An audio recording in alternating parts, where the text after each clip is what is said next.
Hi ಸ್ನೇಹಿತರೆ, ನಾನಿವತ್ತು ಹುಳ್ಳಿಕಾಯಿ ಅಂತ ಕರೀತಾರೆ, ಒಂದು ಕಡೆ ಬೀನ್ಸ್ ಅಂತ ಕರೀತಾರೆ. ಯಾವ ಥರ ಸಖತ್ತಾಗಿದೆ ನೋಡಿ.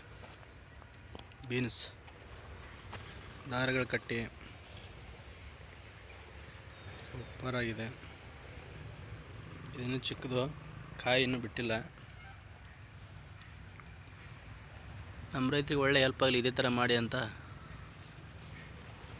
ತೋರಿಸ್ತಾ ಇದ್ದೀನಿ ನೋಡಿ. ದಾರಗಳಿದೆಯಲ್ಲ,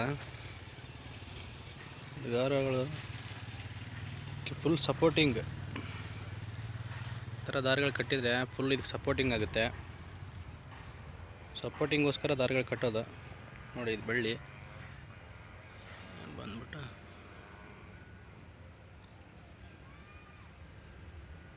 ಯಾವ ಥರ ಇದೆ ಅಂತ ನೋಡೋಕೆ ಮಾತ್ರ ಸೂಪರಾಗಿದೆ ಸ್ನೇಹಿತರೆ. ಇದಾದರೆ ಬನ್ನಿ ಮುಂದೆ ಹೋಗುವ, ನೋಡೋಣ ಹೇಗಿದೆ ಅಂತ. ಸೂಪರಾಗಿ ಮಡ್ಗವ್ರೆ ಜಮೀನು ಮಾತ್ರ. ತೋಟನ ಬೀನ್ಸು ಸಖತ್ತಾಗಿದೆ.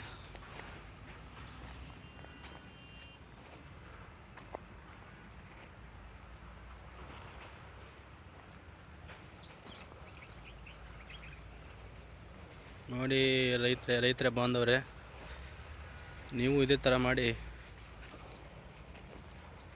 ಯಾರ್ಯಾರು ಮಾಡಿಲ್ಲ ಇದೇ ಥರ ಮಾಡಿಕೊಂಡು ನಮ್ಮ ರೈತರು ಚೆನ್ನಾಗಿರ್ಬೇಕು. ನೋಡಿ ಸ್ನೇಹಿತರೆ, ಯಾವ ಥರ ಇಟ್ಕೊಂಡಿದ್ದಾರೆ ಇವ್ರ ಜಮೀನು ಅಂತೇಳಿ. ಇದು ಮೋಸ್ಟ್ಲಿ ಸಸಿ ಹಾಕಿಲ್ಲ ಅನಿಸುತ್ತೆ, ಸಸಿ ಉಣಿಲ್ಲ ಅನಿಸುತ್ತೆ.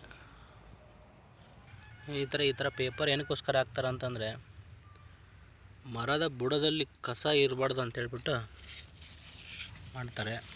ನೋಡಿ ಯಾವ ಥರ ನೀಟಾಗಿದೆ ಗೋಸ್ಕರ ಮಾಡಿದ್ದಾರೆ. ಸೂಪರಾಗಿದೆ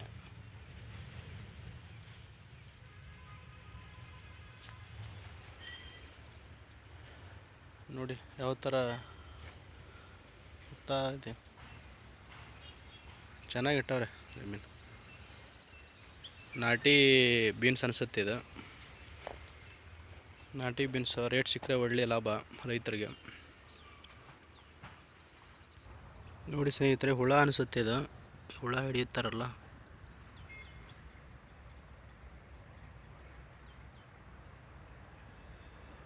ಎಲ್ಲ ಔಷಧಿ ಹೊಡಿಬೇಕು. ಎಲ್ಲ ಔಷಧಿ ಹೊಡ್ಕೊಳ್ತಾ ಇದ್ದರೆ ಏನು ಬೆಳೆಯೋದಿಲ್ಲ. ಚೆನ್ನಾಗಿದೆ ನೋಡೋದಕ್ಕೆ, ಇಳುವರಿ ಬರೋ ಥರ ಕಾಣ್ತಾ ಇದೆ.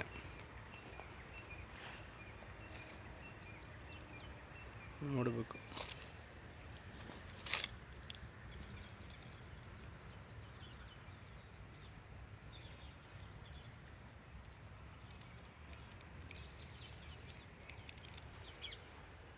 Okay friends, bye.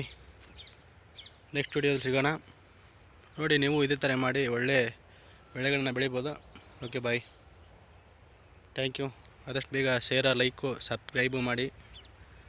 Thank you, bye.